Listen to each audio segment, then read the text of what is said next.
اليوم رح يكون عنا موضوع جديد. أكيد مع أخصائية نفسية، ماجستير إرشاد نفسي كلينيكي ومتخصصة في علاج الصدمات واضطراب الشخصية. ونحن بأشد الحاجة بهيدي الفترة نحكي عن اضطراب ما بعد الصدمة النفسية، خاصة من بعد الموت المفاجئ، إن كان بعائلة عادية أو إن كان شو عم يحصل هلأ بغزة والموت المفاجئ واللي عم بيشوفوه. أهلا وسهلا فيك دكتور دينا فريد مباشرة من مصر، نورتينا. أهلا وسهلا بنورك، بنوركم. موضوع كتير مهم صراحة، الصدمة. يعني في صدمة بتصير، صدمات منذ الطفولة يمكن وبعدين بتتعالج، بس في صدمات بتصير بعمر 30، بعمر 40، ممكن بعمر 50، خاصة لما بيصير صدمة أو موت مفاجئ لشخص معين ما عنده قدرة على التحمل. ما بعرف إذا الصدمات ممكن تختلف بين شخص وآخر. دايما طبعا موضوع الصدمات بالذات في الموت المفاجئ، واللي انت جبت سيرة غزة برضو، الموضوع طبعا وجعنا كلنا جدا. واللي احنا بنشوفه على فكرة احنا ممكن حتى نجيلنا صدمة من اللي احنا بنشوفه. مم. عشان كده بنصح الناس التفاعل مش لازم يبقى بما يخص غزة، يعني واللي احنا بنشوفه كل يوم مش لازم نتفرج على الفيديوز المؤلمة قوي على قد ما نقدر. في حاجات كتيرة قوي ممكن نعملها، مهمة قوي ان احنا يبقى عندنا برضو ما نحسش بالعجز. فهنا في مصر مثلا احنا مقاطعين كويس جدا، مش قادرين طبعا نخش ونمسك سلاح ونروح وكذا، فحاسين بالعجز. ازاي الظلم ده كله حاصل؟ المهم نعمل اكشن، حتى لو هنعمل بوستس، هنقاطع، المهم حته الاكشن دي مهمه قوي. احساس صح. بالعجز بيبقى احساس قاتل الصراحه. وكتير قوي بما يخص الموضوع ده بقول للناس وجعك وجعك. كما اقعد انا اعرف ناس يقعدوا يتفرجوا طول اليوم على انا متابعه الاخبار ومتابعه اللي بيحصل، انما بحاول على قد ما اقدر ان انا ما اتفرجش على الفيديوز للاطفال، أنا ما للعمارات عاد وهي قدرت. بتقع. قاسي جدا جدا. بعد أول أسبوع أو كم يوم، كمان مش أول أسبوع، ما عاد قدرت. اه، صعب صعب. وحزني ووجعي مش هيفيدهم في حاجة، مم. يعني مش مفيد لأي حد. فمحتاجة أبقى مفيدة، ومش محتاجة توجع. يعني اتس اوكي ان انا ابقى هابي، ده مهم قوي. ده ياخدنا الموضوع الموت المفاجئ والموت حد قريب ان جنرال. مم. كتير قوي الناس لما بتيجي بتقول لي يا دينا انا مش عارفة اعدي الموضوع ده. واول حاجة، اول سؤال بسأله لو حد مات عندها مثلا او عنده، هل انت عايز خلاص الوجع يروح؟ فكتير قوي يعني، هل انت مستعد تتخلى عن الوجع اللي انت موجوعه علشان الحد اللي انت بتحبه اللي راح منك ده؟ فكتير قوي ناس بتاخد وقت على ما ترد، وكتير الرد بيرجع مش بس مش عارف. قلت لهم ايه اللي بيبقوا، بقول ايه اللي ممكن يخليك مش حابب تتخلى عن الوجع؟ ورد ساعات كتير قوي بيرجع انه هحس انه انا كده بخون الشخص. مم. ازاي؟ هو مات وانا مش موجوع. مم. فنفس الموضوع اللي كنا بنتكلم فيه في موضوع غزة، وجعي مش مفيد. الوجع حاجة والحب حاجة تانية خالص. حبي للشخص، تعاطفي مع الفلسطينيين، وجعي مش يعني مش هيفيدهم في حاجة. اللي هيفيد ان انا مثلا لو مسلمة اقرا قرآن، لو ايا كان ان انا اعمل حاجة افتكرهم بحاجة حلوة، ان انا لغزة بتبرع بحاجات، اعمل بوست على الفيسبوك، اعمل كذا، اقاطع، ده مفيد. انما وجعي ده مجرد احساس بالذنب وغير منطقي. غير منطقي بالمرة، وغير بس مفيد ليا ولا اللي حواليا. ما انا لما ازعل فانا اللي حواليا حاسين بالانرجي بتاعي زعلان. بس في اشتياق قاتل لهيدا الشخص. دي حاجة تانية بقى، دي ناحية تانية. الأول ندي نفسنا الحق، الحق عشان ناس كتير قوي يعني ده ما بيبقوش مدين نفسهم الحق انهم ما يتوجعوش anymore خلاص.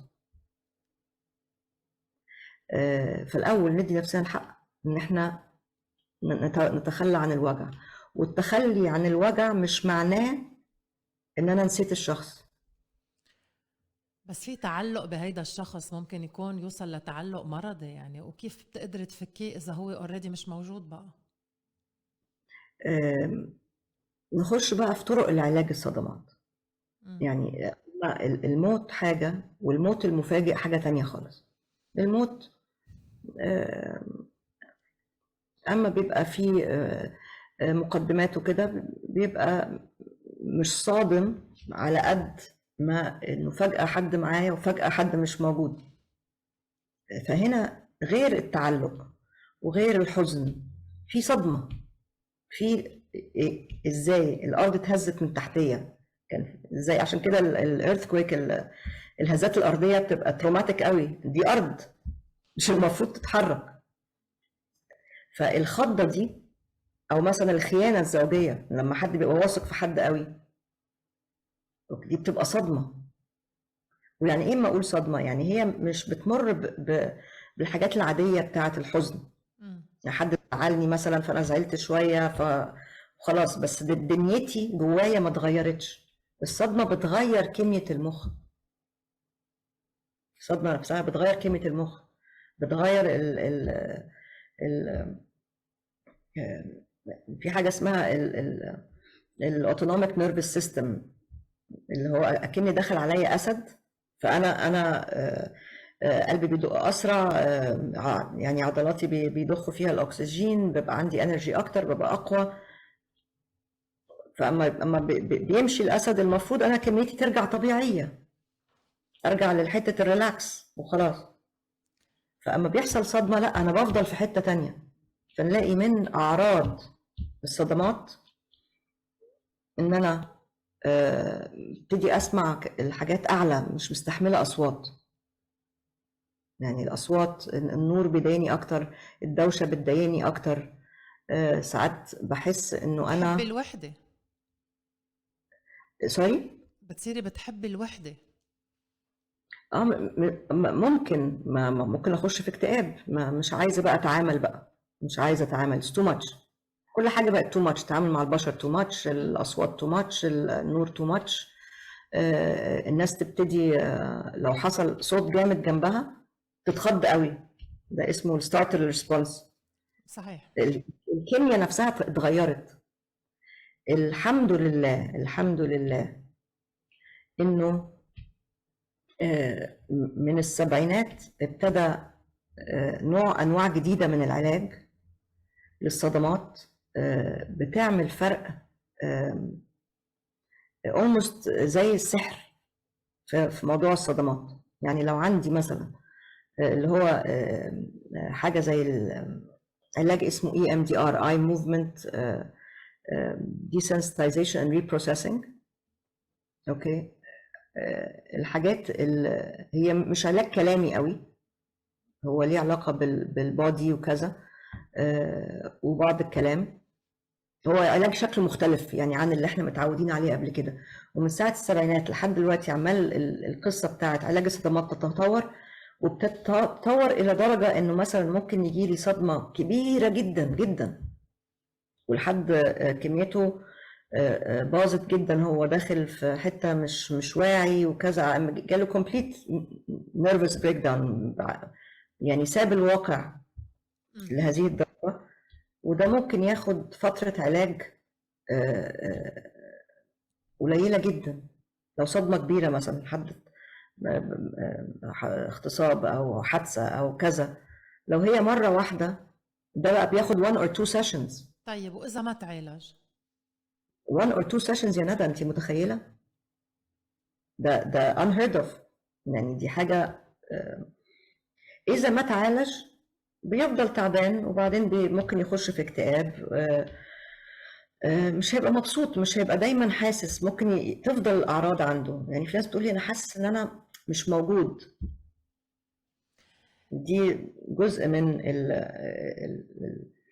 الكرب ما بعد الصدمة، إنه بيبقى في حاجة اسمها dissociation، اللي بس هو أنا أكني عايش في فيلم، أكني شايف امم نفسي من بره، امم شكل الحاجة شكلها مختلف، فأكني عايش كده في عالم مبنج أحلام شوية. مبنج، ما عم بحس بشي.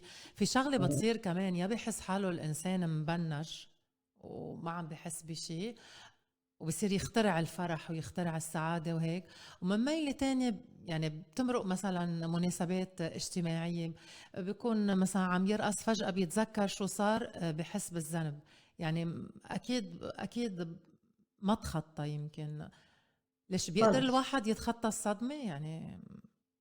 بيقدر. اوكي، في علاج الصدمات احنا بنحاول نشيل السيمتومز اللي يحس تاني ان هو مش متبنج، مم. يحس، تفضل تبطل الميموريز تيجي في وسط، يعني هي بتبقى بتيجي الفكرة، تيجي الميموري وبتوجعني اكني موجود ساعتها، بوجعها. ففي وقت من غير ما انا اروح لها، هي اللي بتيجي ميموري. ف وطبعا مع الاكتئاب ومع الستارت ريسبونس لو بتخض، فعلاج الصدمات يبقى الحاجات دي بطلت موجودة. الأحلام بطلت موجودة خلاص، ببطل يجي لي نايت ميرز، ببطل أفتكر الصورة الوحشة أو الذكرى الوحشة اللي أنا شفتها، بطل. ولو رحت لها بقى، ده الحلو، ولو رحت لها بمزاجي ببطل أحس نفس المشاعر اللي أنا كنت حاساها تجاهها. طيب إذا يعني الواحد let's say حادثة مثلا، مم. فأنا مثلا شفت حادثة، ودم وكذا وحاجات صعبة جدا، خلصنا علاج الصدمات، اوكي. فاما افتكر ده، انا مش هخاف، مش هحزن، مش هحس بنفس الحاجات، مش هحلم بيها بالليل. حتى لو انا اللي جبت الميموري وفضلت ابص عليها كده، انا وهي لوحدنا، مش هحس. الرياكشن والناس بتختلف. ده مش هتصدق ده ليه؟ علشان زي ما اقول لك اتس لايك ماجيك. الرياكشن توتالي بتختلف يعني. انا عمري ما شفت حاجه بتشتغل زي الاي ام دي ار والحاجات اللي طالعه من الاي ام دي ار، وهو دلوقتي الجولد ستاندرد في مثلا في الجيش الامريكي، الناس اللي بيروحوا الحروب ويرجعوا كذا، هو ده اللي بيستخدموه. اتس انكريدبل. فالحد اللي عنده صدمه، يعني بالذات الصدمات الواحده، يعني لو في واحد مثلا كان حد مثلا سنين طويله بيتعرض لاذى جسدي مثلا وهو صغير، مم. كم الحاجات اللي في النتورك، لو نتورك اوف ميموري كبيره قوي بتبقى اصعب. انما لو حاجه واحده، حتى لو الحاجه دي كبيره جدا، اوكي، فبنخلصها في 1 or 2 or 3 سيشنز، مش قضيه. وبيرجعوا بيقدروا يحسوا بطعم الحياة يعني. نسمعها من كل حدا خسر حدا، بيقولوا ما عاد يعني ماشيين بالحياة عايشين، ما عاد منحس حقيقة بالسعادة بالفرح، بصير لا، كله بيرجعوا تمثيل. بيحسوا. و يعني كان مثلا احكي لك حكايه عشان اقول لك. كان عندي بنوته جميله جدا، بحبها جدا. هي كان قصتها صعبه قوي، وهي شيز فايتر يعني، هي جميله. فهي كانت باباها ويمكن عمامها بيتحرشوا بيهم هم صغيرين. المهم هم 3 بنات اخوات. مم. واحده من اختها الصغيره انتحرت من فوق البنايه، من فوق البيت اللي هم عايشين فيه، انتحرت، ماتت. فمتخيله هي جايه عامله ازاي. مم.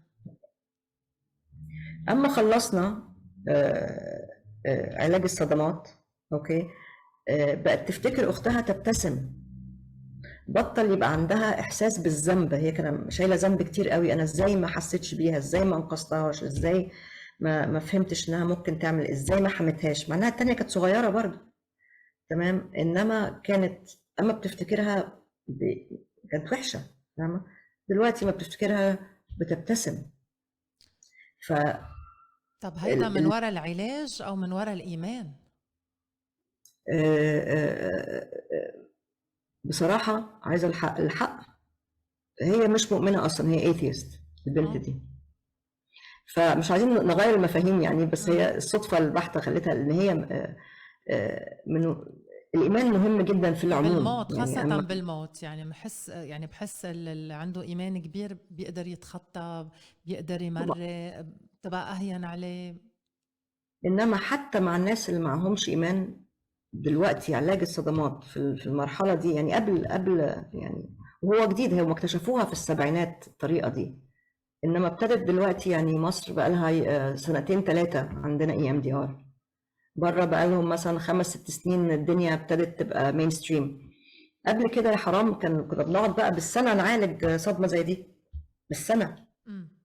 فعشان كده بقول لك هو زي السحر، فاللي عنده صدمة يروح فورا. الموضوع سهل.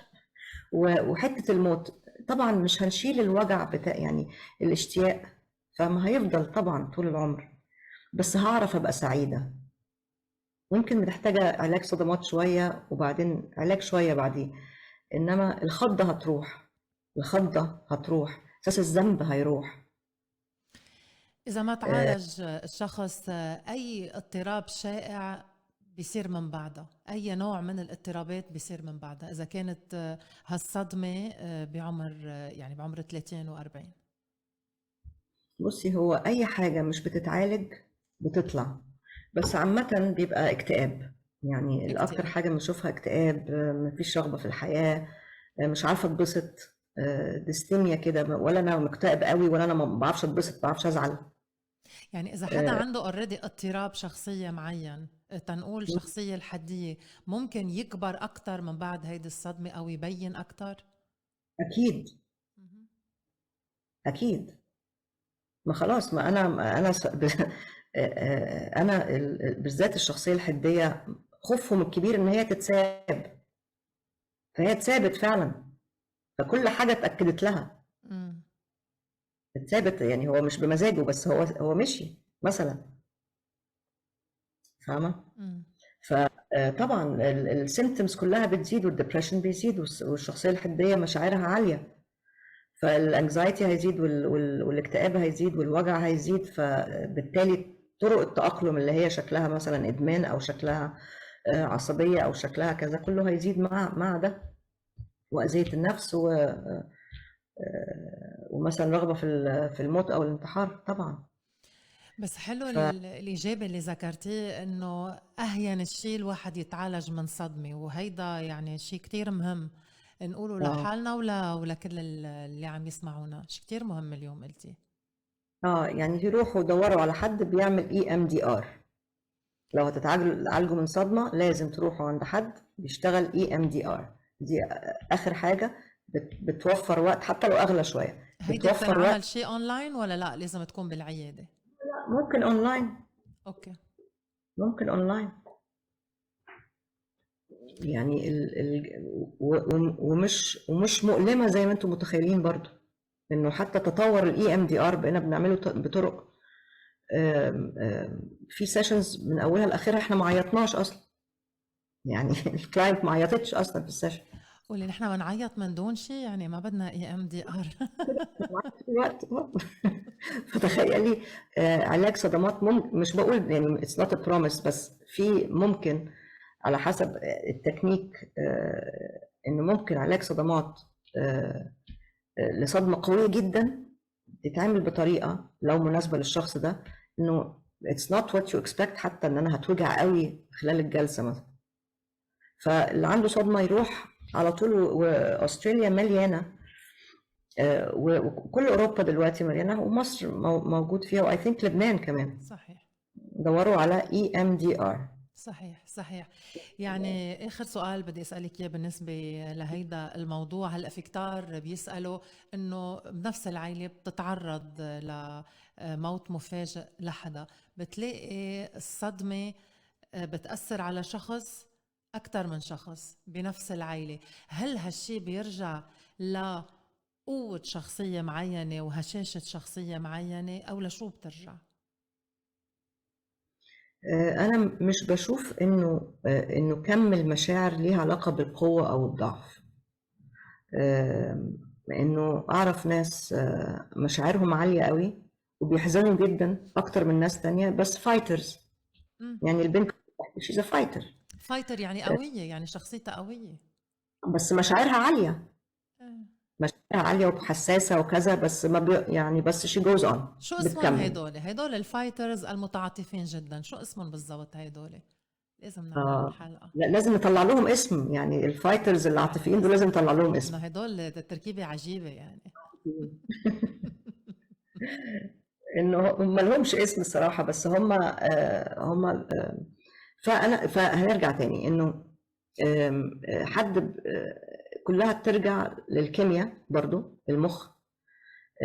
وحاجة أخدت بالي منها throughout العلاج الصدمات والبرسوناليتي الفترة الكام سنة الأخير، إنه آم، إنه being present in the moment، إن أنا أبقى موجودة في اللحظة دي من غير ما دماغي سرحانة في حاجة تانية، إن أنا أبقى متواجدة mindfully في اللحظة دي، بتخليني قادرة إن أنا يبقى عندي ميموريز. هي ليها الصدمات ليها علاقة كبيرة قوي بالميموري، وازاي الميموري بتجت كودد في المخ. اوكي، فالناس اللي قادرين يفتكروا الهابي ميموريز دول بيبقى اسهل حتى علاجهم مم. مهما كانت الصدمات صعبه. ناس تقولي لا ما عنديش ميموريز كتيره، علشان وانتي قاعده في الهابي تايم، يعني ما هو الحياه كده فيها وحش وحلو وكذا، فالهابي تايم انا محتاجه اخليه هابي تايم، ويركزوا عليه. اركز عليه وابقى متواجده، مثلا اولادي حواليا كذا، انا معاهم، انا موجوده، مش بفكر في الشغل، مش بفكر في غزه، مش بفكر في انا مع الولاد في اللحظه دي، هي هابي مومنت. انا ممكن ساعتها اقول يا دي النيله انا هابي، يبقى اكيد حاجه وحشه هتحصل. كتير قوي ناس عندهم الحته كتار دي. ف بخافوا بيقولوا فيل ضحكنا كتير، مدري شو رح يصير بعدها. بالظبط، خير، صحيح. فايه احنا لخبطنا الهابي مومنت. مم. happy moments مهمة في حياتنا، هما بيعرفونا انه لا there is safety و there is happiness، وفي امان وفي حب وفي الحاجات دي كلها احنا بنشوفها في الهابي مومنت. ف دي ده مهم قوي. انما برضو الكيمياء، في ناس طبعا بيجي لها اضطرابات، يعني اضطراب بعد الصدمة اللي هو بأشكالها يعني، وفي ناس لا، على حسب طريقة تأقلمهم. ده ملوش علاقة بقى بالضعف أو الكذا، إنه all you have to be is a fighter. يعني إزاي أقع وأقوم، هي الفكرة كده، إزاي ما أقع أعرف أقوم، وكل واحد ليه طريقته. صحيح. في ناس they enjoy يكونوا بدور الضحية، في ناس they enjoy حالة الدبريشن اللي بيكونوا فيها، وفي ناس بيكونوا الضحية بس بيرفضوا انه يكونوا الضحية وبيكونوا فايترز.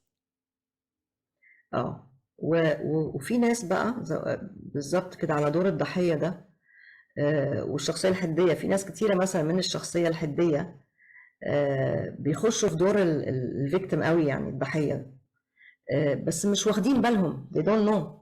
مم. الثيرابي اما يبتدي نوري بقى الشخصيات المختلفة اللي بتطلع للحد اللي عنده الشخصية الحدية، بيشوفوا حتة الفيكتيم ده، وهي طريقة تأقلم. بيعظموها. فيشوفوها الأول، هم مش شايفينها أصلا، مم. لما بيشوفوها بيقولوا إيه ده، يعني شكلها ياكي قوي، مش حلوة. ف وبتاخد فترة على ما ياخدوا بالهم إيه ده، صحيح ده في فرق ما بين وجع، ده أنا موجوعة، وفي فرق ما بين أنا آه، آه، في حتة اللي أنا صعبان عليا نفسي. أنا نعم. ممكن أبقى موجوعة بس مش صعبان عليا نفسي. مم. فدي بنوريها لهم برضو، في وبنديها كتار. اسم كمان. هذه الشخصية، يعني هذه الشخصية اللي صعبان عليها نفسها بنديها اسم. مم. يعني وشكل تقول لها شكل، يعني قاعدة عاملة كده وشايلة هم الدنيا على كتاف، يعني فاهمة، بنجسدها كمان في الخيال. وبيبقى ما في على عندها هالمشاكل يعني، وما في عندها هالقصص الصعبة بحياتها، وبيبقى في ناس عندهم مشاكل أكتر منا ب200 مرة ومش اخدين دور الضحية، فايترز. يس، يس. دكتور دينا فريد، بدي أشكرك كثير على معلوماتك القيمة، وأكيد رح يكون لنا معك لقاءات قادمة بإذن الله عبر صوت سيدني. أهلا وسهلا فيك وشكرا لوقتك. شكرا ليكي جدا يا ندى، شكرا ليكي. يا هلا.